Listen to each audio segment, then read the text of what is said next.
the United States will continue to maintain the world's largest fleet of nuclear carriers until at least 2040.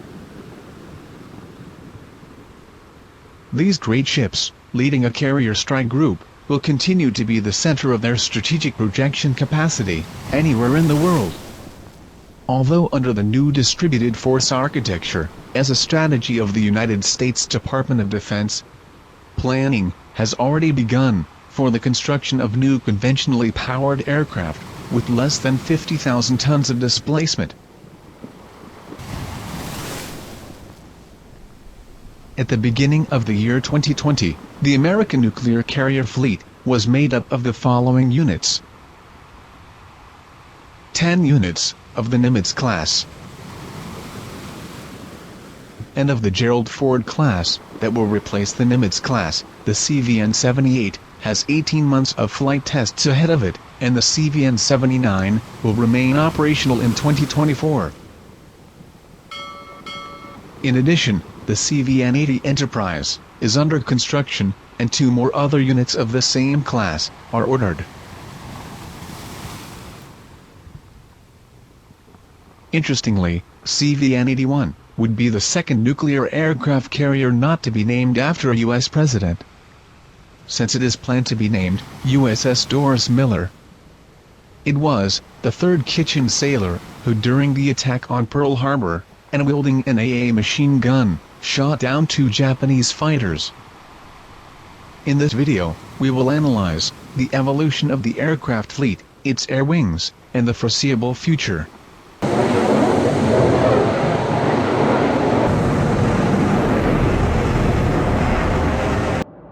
Each aircraft carrier is assigned an embarked air wing, or CVW, carrier air wing. An area wing of the U.S. Navy is not permanently assigned to an aircraft carrier, although they usually maintain a long assignment over time.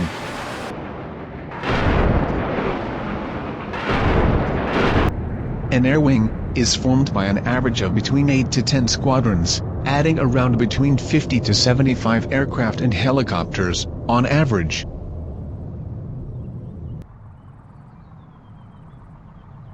Currently, there are 10 air wings that, until joining the aircraft carrier, are located in the following naval air bases.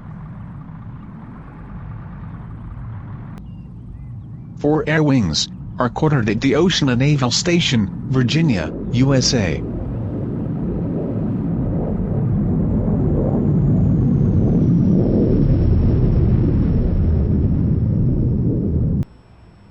Four air wings are quartered at the Lemoore Naval Station, California, USA.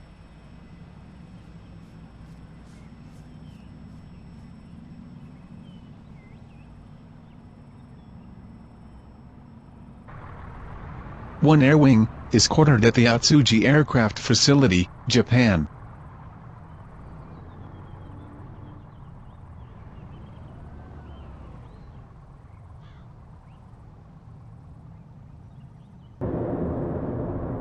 And finally, a tactical air support wing in the reserve, in Fort Worth, Texas, USA.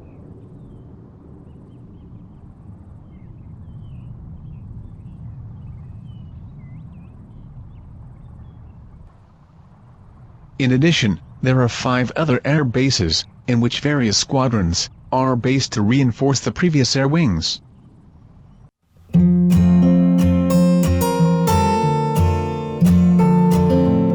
Therefore, these are the current air wings assignments to the various aircraft carriers.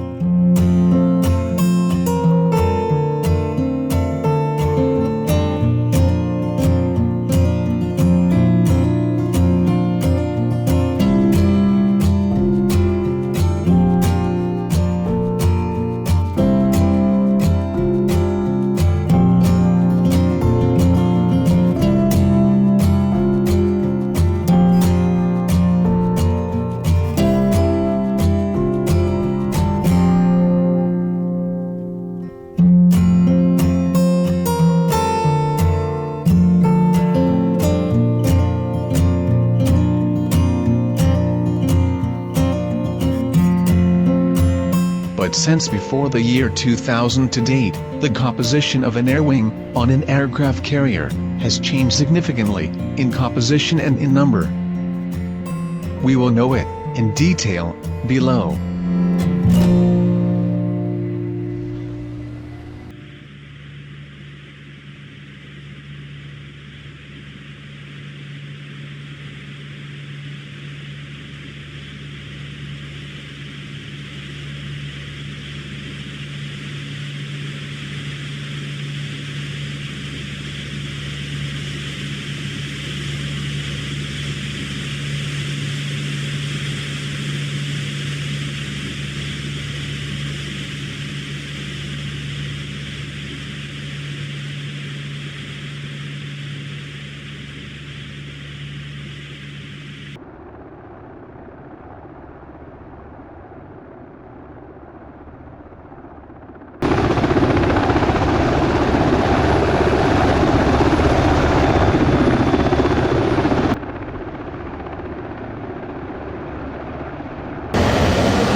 We are aboard the CVN-68 Nimitz nuclear aircraft carrier, early 2000.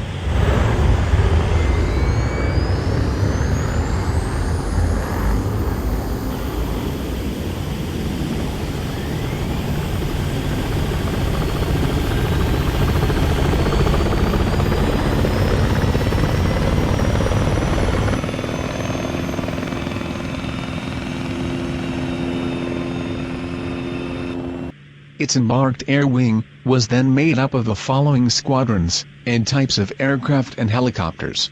2 attack fighter squadrons, VFA, with 12 aircraft each, of F-14D Tomcat. 2 attack fighter squadrons, VFA, VRA, with 12 aircraft each, of FA-18E and F Hornet. 1 attack squadron, VA, with 10 aircraft, of A-6 Intruder. 1 electronic warfare squadron, VAQ, with 4-6 aircraft, of EA-6B Prowler. 1 early warning squadron, VAW, with 4 to 6 aircraft, of E-2C Hawkeye. 1 anti-submarine warfare squadron, SW, VRA, with 4 to 6 aircraft, of S-3A Viking. And 1 logistics transport aircraft detachment, VRC/COD, with 4 aircraft, of C-2 Greyhound. In addition to 2 helicopter squadrons, with 6 SH-3HC King, or 4 SH-60F, and 3 HH-60H Seahawk.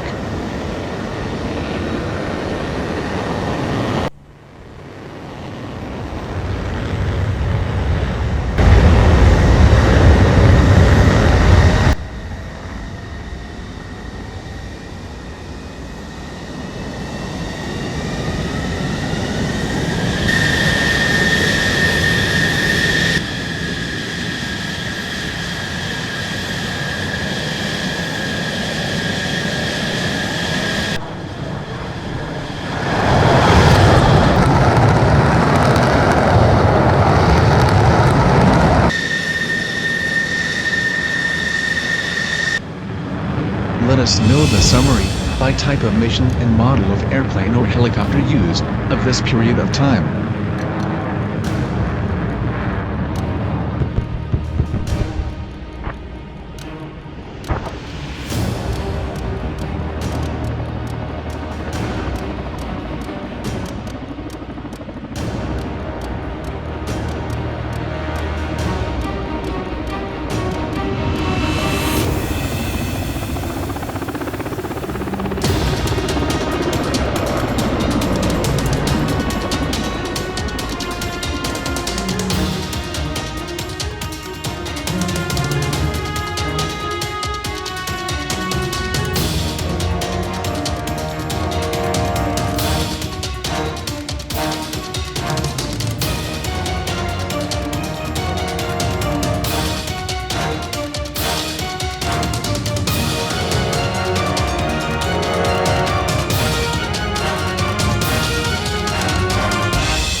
Therefore, and until 2005, a U.S.-marked air wing was made up of 7 different models of airplanes, and 3 of helicopters. At the technology level, in naval aviation, until those years, we see that specific aircraft were designed for specific missions, the opposite of what happened years later. And it is easy to understand that, given such diversity of aircraft, on an aircraft carrier, the squadron's logistics and maintenance tasks were complicated.